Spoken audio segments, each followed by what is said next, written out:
This is the most affordable 1200cc motorcycle in the country. The Brixton Cromwell 1200 is available for less than 8 lakh rupees ex showroom. But is this the perfect motorcycle for someone looking to upgrade from their Interceptor 650?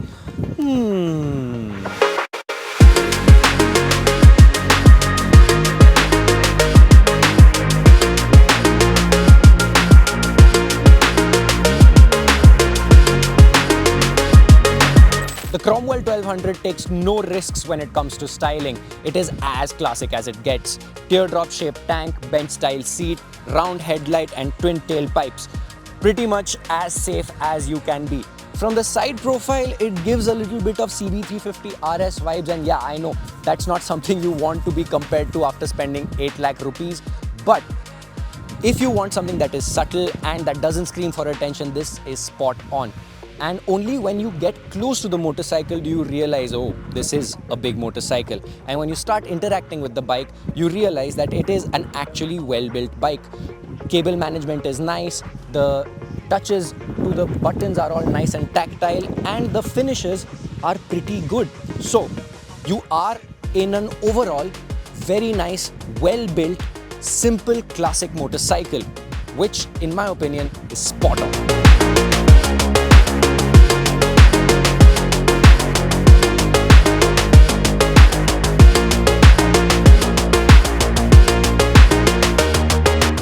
Now, before I talk about the main focus of this motorcycle, I want to talk about the ergonomics of this bike, because Brixton have played it very safe over here too. You sit in as commuter grade a position as it gets.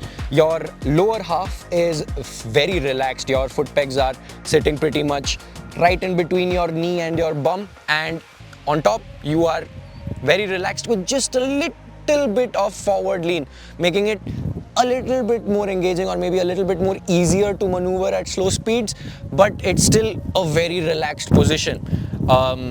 Overall, in the city, you do definitely feel the weight of this motorcycle. It's 235 kgs and it is quite top heavy. So moving in slow traffic, you can definitely feel it. But once you start moving, the bike is very stable at high speeds. So in the city, you might feel like you're dealing with a little baby elephant. However, on the highway, it's super stable and it hides its weight very well. But the main focus is this, the liquid-cooled 4-valve parallel twin 1222cc engine. Pushing out 80.5 bhp, it pushes just a little bit more than the 1198cc from the Bonnie T120. And it feels very similar to it with that bassy grunt at the bottom and a rather flat top.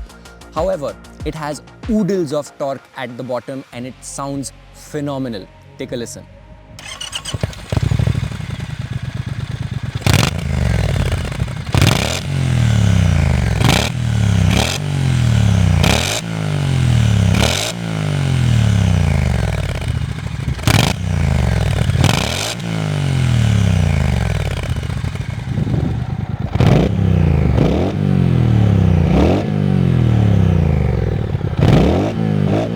While the engine sounds nice, the digital speedo could have been smoother. The lag is really bad and it's impossible to read during the day. I would have preferred an old school gauge style speedo. It would have blended in much better with the motorcycle's vibe. And when we talk about how it feels on the move, it's a proper aura farmer. Let's go for a ride.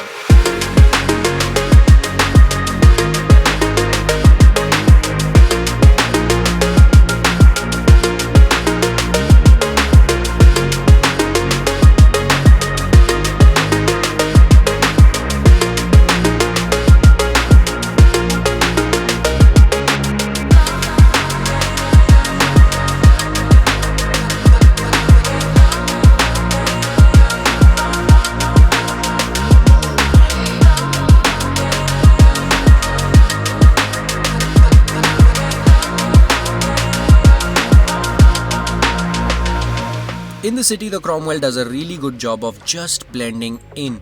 Put it in eco mode and the bike feels calm and composed. The throttle response is smooth and the traction control is at its most sensitive. It's the perfect setup for when you just want to cruise around mindlessly. In this mode, the Cromwell honestly feels like a more refined Interceptor. And don't get me wrong, you still have 80 horses in the helm of your right wrist, but these horses are delivered gently, almost politely. Then comes sport mode. The moment you switch over, the Cromwell transforms. It wakes up, twists the throttle and it launches forward with that punchy bottom end torque. There's no urgency from the block, it revs lazily up to its 6000 rpm redline, but make no mistake, it pulls like a freight train all the way there. And when it's time to drop anchor, the Nissan brakes come in clutch, literally, with a solid amount of stopping power. Pair that with the super chatty roar of the exhaust as you blip down a few gears and you'll find yourself giggling inside your helmet. Now, corners, that's not really this bike's forte. It's happiest cruising down the highway or gliding through the city. Introduce it to a twisty Ghat road and you'll feel that high center of gravity right away. It takes a fair bit of muscle to hustle this thing around. The relaxed foot peg position, while super comfy, doesn't really help when you're trying to lean hard into corners, but as a daily commuter or as a first big bike upgrade, the Cromwell is spot on. It's got presence, character and enough charm to make you feel like every ride is a little special, even if it's just to the office and back.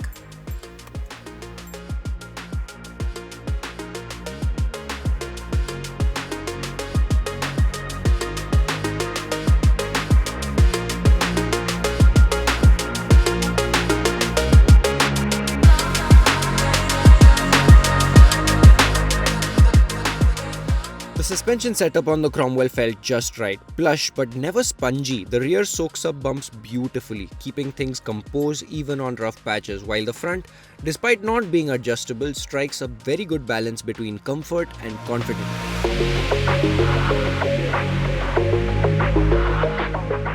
Now if you ask me, hey bro, is this the perfect upgrade to my Interceptor 650? My answer is going to be a little subjective. Well, as a product, hell yes. It's an 80 bhp motorcycle, which is almost double the power. You get a very well built motorcycle that is dailyable and that still has a lot of character. But you might have a problem with the brand perception.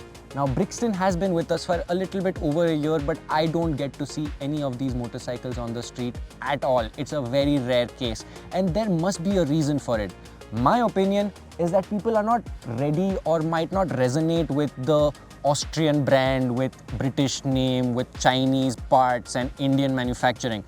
But if you ask me, I would buy it just because it's a great product. Screw the brand.